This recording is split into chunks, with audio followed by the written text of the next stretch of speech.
आज आपने अपने संघर्ष का परचम लहरा दिया है। आप सभी के लिए एक जोरदार तालियां होनी चाहिए। साथियों, ये आप सभी जानते हैं कि कोई भी चीज एक दिन के संघर्ष से नहीं मिलती। हम लोग निरंतर संघर्ष कर रहे हैं और कहीं ना कहीं आप लोग के त्याग और परिणाम अवश्य मिलेगा। हम लोगों ने निरंतर वार्ता करती रही, ये एक शुभ संकेत है। आप इस चीज को समझिए साथियों कि आज मुझे अपेक्षा थी, मैं कल भट्ट साहब को कह भी रहा था रात को कि भट्ट जी शायद हमें टेंट जो उस दीवार के पार तक लगाना पड़ेगा, और निश्चित ही आप लोग की इस भीड़ को देख के मुझे लगता है कि जज्बे अभी और ज्यादा बुलंद हैं। साथियों, आज कोरबा ऊर्जा निगम पूरी तरह से प्रभावित हो चुका है। सभी कर्मचारियों ने वहां लाइटें बंद कर दी है और हाहाकार मच गया है। ये कहीं ना कहीं आपकी ताकत है, कहीं ना कहीं आपका संघर्ष है। साथियों, निरंतर दौर की वार्ता चली रही है। हर समय क्या होता है, हमारा आंदोलन होता है, सभी लोग संघर्ष करते हैं और कोई मंत्री विधायक आता है, कहता है कि चलो ठीक है जी, हम ये कर देंगे, वो कर देंगे, आंदोलन तोड़ देंगे। तो साथियों, ये पर पार्टी अब नहीं चलेगी। हम किसी भी मंत्री विधायक की बात नहीं सुनेंगे। आज एक नया ऐतिहासिक निर्णय हुआ है। हम लोगों ने आग्रह किया है कि माननीय सचिव साहब, आप सभी लोग समझते हैं कि क्या चीज होती है, क्योंकि उनके कलम और उनके वक्तान से कहे हुए एक एक बिंदु निश्चित ही वो आपको जो होना होगा। आज मंत्रियों की बात पर हम विश्वास नहीं करेंगे साथियों। तो इसी क्रम में अभी प्रदेश अध्यक्ष जी और सैनिक कल्याण सचिव जी आपके बीच पहुंचने वाले। साथियों, जोरदार तालियां। मेरा आप सभी से निवेदन है कि आप भी अपनी श्रेष्ठता का परिचय दीजिएगा और जो बात कही जाएगी वो संगठन का निर्णय समझ के आपको उसको सिरोधारी करना चाहिए। आगे हम लड़ना नहीं छोड़ेंगे साथियों। कोई बात नहीं, आचार संहिता है, आचार संहिता जीवन भर नहीं चलेगी। 2 महीने 3 महीने बाद अगर मुझे कुब्बत होगी अपने लिए लड़ने के लिए तो मैं हर वक्त तैयार रहूंगा साथियों। आप सभी लोग शांत मन से रहिए। जो भी बिंदुवार होंगे निश्चित ही सभी को सहमति बनानी पड़ेगी, क्योंकि प्रदेश अध्यक्ष जी भी निरंतर वहां बैठे हुए हैं। और आपको मैं बता दूं, मुख्यमंत्री साहब फोन पे भी हमारे साथ दूरभाष में जुड़े हुए हैं साथियों। कहीं ना कहीं उनको भी पीड़ा है आपकी, और निश्चित ही उन्होंने कहा है मैं निश्चित ही कुछ अच्छा करूंगा और बहुत बड़ा करूंगा। मैंने कहा धन्यवाद मुख्यमंत्री साहब, जो भी उनके मैसेंजर थे जिन्होंने हम तक ये मैसेज पहुंचाया है। शासन में आज कोई काम नहीं हो रहा है सिवाय उपनल वालों के विषय के बारे में सोच के साथियों। आप लोग संघर्ष करो, हम तुम्हारे साथ हैं। भाई तुम संघर्ष करो, हम तुम्हारे साथ हैं। मेरा आप सभी से निवेदन है कि सचिव साहब जब हमारे बीच आएंगे, प्रदेश अध्यक्ष साहब जी आपको कुछ बताएंगे किन बिंदुओं को लेकर चर्चा हुई है। आप सभी लोग विदित हैं, दिनांक 12 तारीख से निरंतर मांग पत्र हर ग्रुप, व्हाट्सएप, हर उपनल कर्मचारी के पास पहुंच चुका है। मुझे लगता है आप सभी लोग सहमति थे उन बिंदुओं से जो 9 के 9 बिंदु दिए हुए। हाथ खड़े कर दीजिए जितने लोग सहमत हैं। और उसमें सभी बिंदु महत्वपूर्ण है। मुझे ये भी लगता है, आप सभी को भी लगता है कि सभी बिंदु महत्वपूर्ण थे उसमें। तो बहुत सुंदर साथियों, निरंतर संघर्ष जारी रहेगा। और आप लोगों से सबसे निवेदन है बहुत विवेकपूर्ण सुनना है, और कहीं ना कहीं जो भी निर्णय लिया जाएगा सभी के हित में देखते हुए लिया जाएगा साथियों। बहुत बहुत धन्यवाद। मेरे सहयोगी प्रमोद गुसाई जी जो मेरे साथ थे, मैं चाहूंगा अगर मैं कुछ चीज भूल गया हो तो वो आप लोग के समक्ष रखेंगे। प्रमोद जी। धन्यवाद विनय भाई। जैसे कि विनय भाई ने आपके समक्ष सारी बातें बताई दी हैं, पिक्चर अभी बाकी है, थोड़ा धैर्य रखिए। लेकिन पिक्चर बाकी से पहले का मैं थोड़ा आपको रूपरेखा बता दूं कि जो हमारे गणमान्य सचिव साहब जो यहाँ पे आएंगे, एसपी सिटी का भी आएंगे, तो हमारा ये आप लोगों से निवेदन है, यहाँ पे कोई अगर पी खा के भी है, क्योंकि देखो सबकी अपनी, हम उस पर नहीं जाएंगे, पर्सनल लाइफ है, लेकिन कोई भी जो यहाँ पे जब वो आएंगे तो कोई भी इस तरह के नारे, कोई हुटिंग वुटिंग ना करे। कम से कम इतना धैर्य जरूर बनाए कि जब वो अपनी बात रखे, अगर हमको मंच पे बुलाएंगे वो अपनी बात रखेंगे, जो उन्होंने लिखित में जो भी चीज हमने कहा है उनको, सर आपने लिखित में जो भी बनाया है इसको काफी हद तक सबको पता है, जिसके बारे में चर्चा 2 दिन से कर ही रहे हैं। कोई नई चीज नहीं, लगभग वही है। अब जो भी चीज होगी वो आपके सामने आ ही जाएगी। तो हमने कहा आप खुद स्वयं आके उस चीज को रूपरेखा के तौर पे आप खुद ही अवगत कराएंगे कर्मचारियों को। और लेकिन उन्होंने हमसे ये कहा है, ये काम आपका है कि कर्मचारी कोई भी इस तरह की कोई भाषा या कोई तरह की चीज ना करे, कि उनका भी एक डेकोरम है। ये आपको, क्योंकि सारे काम वहीं से होने हैं, तो हम नहीं चाहते कि आप उनके वो मेहमान के तौर पे यहाँ पे आ रहे हैं जिनसे हम सब काम करवा रहे हैं, आगे भी करवाएंगे। ये सिर्फ इतने मुद्दे नहीं है भाई साहब, इसके अलावा बहुत सारे मुद्दों पे हमने इंटरव्यू बात करी है। उपनल से भी हमने बहुत सारी चीज निकाल की, वहीं पे सर जी थे, उनसे हमने बहुत सारा डाटा निकाला है। जो चीज आज हम आरटीआई से मंगवाते थे बहुत टाइम बाद मिलती थी, कई बार नहीं भी मिलती थी। हम उसके लिए भी आगे संघर्ष रहेंगे और समय समय में जैसे समिति की रिपोर्ट में तय किया गया है कि उसमें समिति बना के आप लोगों को भी उसमें आमंत्रित करेंगे, हम उस चीज को वहां पे फॉलो करेंगे। तो अभी के लिए आप लोग धैर्य बनाइए सबके सब, और ये प्रण लीजिए कि कोई भी बीच में जब तक वो यहाँ पे मौजूद रहेंगे, कोई भी अनावश्यक कोई हुटिंग करेगा ना कोई बात करेगा, सिर्फ साइलेंट रहेंगे, सिर्फ वो बोलेंगे। बाकी जब वो चले जाए उसके बाद आप लोग अपनी बात कर सकते हैं। इतना मेरा आपसे आप लोगों से प्लीज निवेदन है ना। और इसके साथ मैं थोड़ा और चीज चाहूंगा, क्योंकि मुझे इससे पहले मैंने अनिल गुडिया जी को जिम्मेदारी दी थी कि वो कोर्ट के विषय में बोले। देखिए, क्योंकि समय बाबा नहीं मिलता है, संयुक्त मोर्चे के तहत हम लोग सभी आ रखे हैं, और कोर्ट एक ऐसा विषय है यहाँ से जो चीज मिल सकती है ले लेंगे, लेकिन कोर्ट हमारा अंतिम वो है कि जिससे कि कोई हमें नहीं छीन सकता है।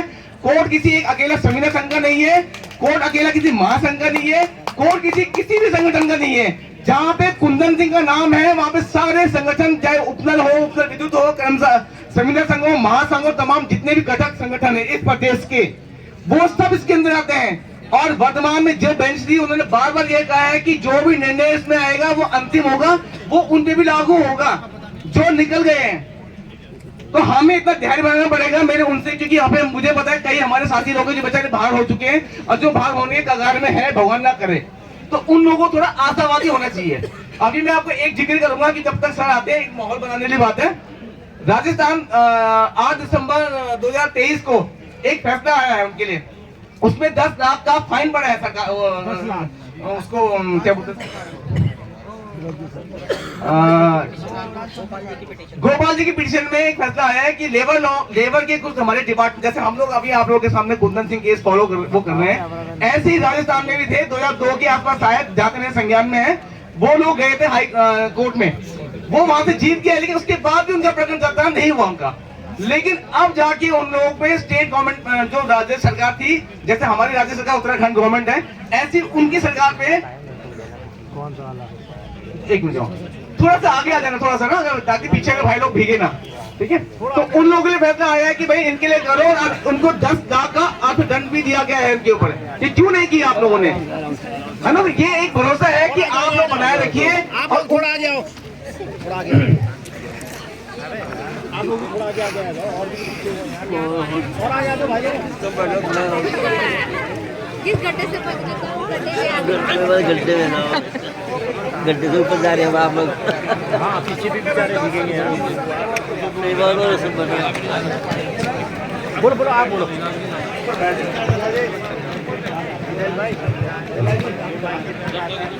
भाई, लोग दिख रहे हैं यार। हम लोग जिससे भुगत रहे हैं उस चीज के बारे में हमारे हरि सिंह नेगी जी को मैं आमंत्रित करना चाहूंगा, वो विषय बताएंगे क्या है प्रकरण, किस तरह से मामला आया था, क्या हो सकता है। उनका बताने का कारण ये है कि कई स्टेटों में हमारे जैसे जो केस है सेम चीज के, उसमें अच्छे फैसले आए हैं। तो धैर्य बनाए रखिए। और वर्तमान में संयुक्त, जैसे विजय खोजा जी ने आपके सामने यूट्यूब चैनल में बोला है, मैं इसलिए बोला क्योंकि संयुक्त मोर्चे में है, सभी उपनल से संबंधित है। तो उसमें उपनल संविदा कर्मचारी संघ से वर्तमान में हल्द्वानी में जो खाता है, खाते का मैं जिक्र कर रहा हूँ, कई कर्मचारी के मन में आता है या किस खाते में डाले, किस खाते में डाले। तो वो हमारे गुजरात जी ने भी पिछले यूट्यूब में चैनल में, अगर आप लोग तक पहुंचा होगा, उन्होंने भी कहा है कि अपील करिए कि उसमें ही करें, क्योंकि बस वर्तमान में वो बेशक हम चाहेंगे कि वहां से भी कोई 1-2 लोग हमारे उस कमेटी में जो, ताकि उनको एक विश्वास बना रहे, वो भी मॉनिटरिंग कर सकते हैं, उससे हमें कोई दिक्कत नहीं है। जहां वो सब सहयोग कर रहे हैं, वो एक जना वहां पे रह सकता है, ताकि भी खाते की अगर कोई अकाउंट में पैसा आ रहा है, कितना आ रहा है, सही जगह जा रहा है, नहीं जा रहा, कितना, वो भी उसके बारे में बोल सकते हैं। तो मेरा यही है कि सीधा सीधा आप किसी पर ना जाके, सीधा अकाउंट नंबर आप लोगों को पता है, फ्लैश हमने कर ही रखा है चैनलों में, आप सीधा से डायरेक्ट उसमें डालो, उसमें लिखो कि भाई इस चीज के लिए, इस सुनवाई के लिए हम सहयोग कर रहे हैं। तो इसमें कोई दिक्कत नहीं किसी को देने की, आप अपना स्वयं से भी दे सकते हो, अपनी जिम्मेदारी खुद लो। क्यों आप मुझे देखिए सब वो कर रहे हो, वो ठीक है, वो एक स्थिति होती है जब कभी नहीं हो पाता है तब बनती है। पर आज के डेट में व्हाट्सएप सब जगह है, नेट सब जगह चलता है, अपना खाता में देखा, उसमें डाल दिया, उसमें लिख दिया इस विभाग से हूँ, ये पुराने आदमी हूँ, पुरानी लड़की हूँ, महिला जो भी है, ये हमने सुप्रीम कोर्ट के लिए, कुंदन सिंह के लिए इस संविदा संघ के अकाउंट में डाला है। तो ये मैं संविदा संघ बोर्ड के मसले कह रहा हूँ कि वो अकाउंट संविदा संघ के नाम से है, वर्तमान में कोर्ट से लेके हम उसी से कर रहे हैं। और संविदा संघ का नहीं है ये, केस में भी बता दो, ये केस सबका है ये। इसको प्लीज किसी संगठन से मत जोड़िएगा। मैं आपसे हाथ जोड़ के निवेदन कर रहा हूँ कि हमारा आधे से ज्यादा आयु जा चुकी है, हम लोग इसलिए फंसे रहते हैं, ये संघ वो संघ, ढिमकाना भमकाना समकाना जो कुछ भी है, तो इसमें मत रहिए। अपने भविष्य को देखिए कि अभी तक जो स्थिति बन के आ रही है, जो शासन प्रशासन हम सुन रहे हैं, कोर्ट के ऊपर हमको अपना हिसाब लगाना पड़ेगा। ठीक है, तो बस मैं ज्यादा नहीं कहूंगा, हरि सिंह नेगी को मैं बताऊंगा, वो थोड़ा इसमें प्रकाश डालेंगे क्या है राजस्थान का कोर्ट का विषय। धन्यवाद गोसाई जी। धन्यवाद गोसाई जी। आप सभी को मेरा सादर प्रणाम। आप सभी को मैं बता दूं कि उपनल संविदा संघ जो है निरंतर कोर्ट की लड़ाई लड़ते आ रहा है। 2018 में कुंदन सिंह बनाम सरकार का फैसला आया था। कुंदन सिंह बनाम सरकार का जब फैसला आया था तो हाई कोर्ट ने साफ कह दिया था कि इन कर्मचारियों को आप 1 साल के अंदर इनकी नियमावली बनाइए और इनको नियमित कीजिए। और जब हाईकोर्ट बोल सकता है कि आप नियमित हो सकते हैं तो मतलब संवैधानिक है, आप नियमित हो सकते हो। तो आप सोचिए, हाईकोर्ट में कोई अनपढ़ आदमी नहीं बैठा है, बल्कि सरकार में हो सकते हैं अनपढ़ आदमी बैठे हो, क्योंकि वो अगर सरकार हमारी मांगों के लिए नहीं सुन रही है, सरकार ने हाईकोर्ट का जो फैसला था 1 साल के अंदर हमारी जो नियमावली बननी थी, कई विभागों में एक पद पर 4 लगे हुए हैं। जैसे आप स्वास्थ्य विभाग की बात करें तो स्वास्थ्य विभागों में ढांचा चरमरा रखा है। अगर आप टेक्निकली देखें, शिक्षा विभाग में सभी पद के सापेक्ष लगे हुए हैं, कोई परमानेंट पद के सापेक्ष लगा हुआ है, कोई आउटसोर्स के सापेक्ष लगा हुआ है, और अन्य विभाग ऐसे कई सारे विभाग है। उपनल में स्वास्थ्य विभाग है, वन विभाग है, मत्स्य पालन है, संस्कृति विभाग है, ऐसे 50 विभाग है। एक विभाग पे ये फैसला नहीं था, ये सभी विभागों के लिए फैसला था। यानी कोर्ट का मानना था कि आप लोग जितने अल्प वेतन भोगी हो, आप लोग नियमित हो सकते हो। तो संवैधानिक रूप से आप लोग नियमित हो सकते हो, केवल सरकारों के कान में वो हमारी आवाज डालने की जरूरत है। मैं आप सभी लोगों से ये कहना चाह रहा हूँ आज छोटे भाई के नाते कि आज किसान जो है दिल्ली बॉर्डर पर, हरियाणा बॉर्डर पर केवल 10 से 12 हजार किसान एकत्रित होकर ऐसी प्रचंड बहुमत की सरकार को उन्होंने हिलाकर रखा है कि हर मीडिया में उनकी चर्चा है, हर चैनल में उनकी चर्चा है, हर विपक्ष में उनकी चर्चा है, हर वो निर्दलीय प्रत्याशियों के मुंह में उनकी चर्चा है। लेकिन 20,000 25,000 उपनल कर्मचारी होते हुए हम यहाँ देहरादून में इकट्ठा नहीं हो पाए। सोचिए, आप अगर सोचिए कि अगर 12 से 14 हजार किसान पूरे देश को, प्रचंड बहुमत की सरकार को हिला सकते हैं, तब तो आप 25,000 कर्मचारी किसी केंद्र सरकार को जाकर भी अपनी मांगे मना सकते हो। लेकिन आप अपनी एक राज्य सरकार से मांगे नहीं मनवा पा रहे हो। कारण क्या है? कारण ये है कि देहरादून में बैठ के लोग अभी भी कार्यालय में काम कर रहे हैं। कारण ये है कि देहरादून से लोग सड़कों में आने में शर्मा रहे हैं। लोग सोच रहे हैं कि लोगों को पता चल जाएगा मैं उपनल कर्मचारी हूं, मैं आके स्टेज में बोल रहा हूं मैं उपनल कर्मचारी हूं। अगर आप सड़कों में आने में शर्माएंगे, अपने भविष्य के लिए शर्माएंगे, तो आपका जीवन निरंकुश है। आप छोड़िए, आप छोड़ दीजिए नौकरी, और कहीं हमारे बीच में बेरोजगार युवा है जो नौकरी करना चाहते हैं। कम से कम तादाद तो कम होगी। अगर आप ऑफिसों से बाहर नहीं आना चाहते हो तो कम से कम उन बेचारे, उन बेबस किसानों से सीखिए जिन्होंने केंद्र सरकार को झुका के रख रखा है। मैं आपको इसी परिप्रेक्ष्य में बताऊंगा, हाल ही में अभी राजस्थान सरकार के खिलाफ जो है हाईकोर्ट में जो फैसला गया था, एक गोपाल जी है, उन्होंने एक रिव्यू पिटीशन डाली थी। वो कम से कम 22 सालों से अपनी लड़ाई अकेले लड़ रहे थे। उनकी कल जो है उनको हाईकोर्ट की तरफ से, सुप्रीम कोर्ट की तरफ से, उसके बाद उनको जो है उस चीज का 22 साल लड़ने का जो है उनको फल मिला है। वो पहले लेबर कोर्ट से जीते, फिर 5 साल बाद वो एक सिंगल बेंच में गए, सिंगल बेंच से भी जीते, फिर सरकार डबल बेंच में उनके खिलाफ गई, लेकिन वहां भी जीते। फिर जाके देखिए 22 साल की लड़ाई उन्होंने लड़ी थी। हम लोगों को सारे पैंतरे अपनाने पड़ेंगे नियमित होने के लिए, चाहे सरकार कान बंद करके चुप हो जाए। इसलिए मैं आप सभी लोगों से कहना चाहता हूं। और साथ में एक और बात कि हाईकोर्ट ने उस सरकार को लताड़ लगाते हुए और कोर्ट ऑफ कंडेम्पशन के थ्रू उनको कहा है कि अगर सरकार इस कर्मचारी और इनके साथ वाले कर्मचारी को नियमित नहीं करती है तो सभी 10 दिनों के अंदर जेल के भीतर होंगे। 10 दिनों के अंदर जेल के भीतर होंगे। और ये ऑर्डर में है, मैं आपको व्हाट्सएप कर दूंगा अगर किसी को चाहिए तो आप ये सोचिए कि अगर सरकार हमारी बातें, आपको पता है किस तरीके के सरकार के फैसले हैं, किस तरीके की सोई हुई सरकार है। जब हम मांगे पहले मांगते थे, और जब धामी सरकार जो है धामी जी विधायक थे, उस समय वो हमें नियमित करने की बात कर रहे थे, लेकिन आज पदों में आने के बाद वो यू टर्न ले चुके हैं। लेकिन फिर भी हमारा संघ जो है, संयुक्त मोर्चा संघ जो है, बड़े जुझारू होते हुए इन सब चीजों से बात करते हुए बीच का फैसला निकाल रहे हैं। कुछ ना कुछ आपके हित में होगा, लेकिन मेरा स्वयं का पर्सनल मानना यह है कि हमको सारी के सारे पैंतरे वो अपनाने पड़ेंगे जिससे हम नियमित हो। और दूसरी बात, संख्या बल एक बहुत मायने रखता है। आप ऑफिसों से निकले और अपने संख्या बल को दिखाइए। आप केवल एक बार रोड में 5000 6000 कर्मचारी इकट्ठे तो हो जाइए। मैं ये चीज आप लोगों से कहना चाहता हूँ कि आज इस सरकार में अगर एक गाय मरती है, एक कुत्ता मरता है, तो उसकी भी पूछ है, लेकिन एक कुपनल कर्मचारी मरता है तो उसकी कोई पूछ नहीं है, उसको कुत्ता भी नहीं पूछ रहा है। मैं सही बात बता दूं, अगर एक गाय भी अगर सड़क में मरती है तो उसका इस सरकार में पूछ है। लेकिन हम जैसे जो अपने युवा अपना पूरा जीवन इसमें खराब कर रहे हैं, जो महिलाएं 10-10 हजार की तनख्वाह में, बच्चे की फीस नहीं है देहरादून में 10,000 रुपए, तो आप इतनी तनख्वाह में क्या घर पाल पाओगे।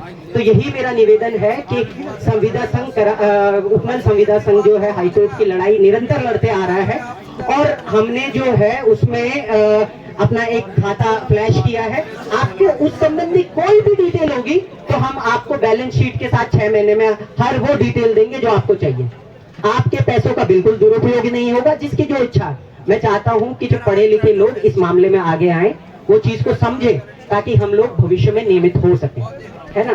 तो यही बात है। आप सभी लोगों से मेरा निवेदन है कि जब जब हड़ताल होती है तब हमें अपने हकों के लिए, कोई भी यहाँ पर महासंघ का या कोई भी संविदा संघ का पदाधिकारी नहीं है, छोड़ दीजिए इन्हें, 1 रुपया मत दीजिए, पर घर से निकलिए। कोई भी पदाधिकारी नहीं है, कोई भी महामंत्री नहीं है, कोई भी अध्यक्ष नहीं है, आप सबको पदाधिकारी बनना पड़ेगा अपने हक की लड़ाई के लिए। तो इसलिए मेरा आपसे निवेदन है कि थोड़ा हाईकोर्ट की तरफ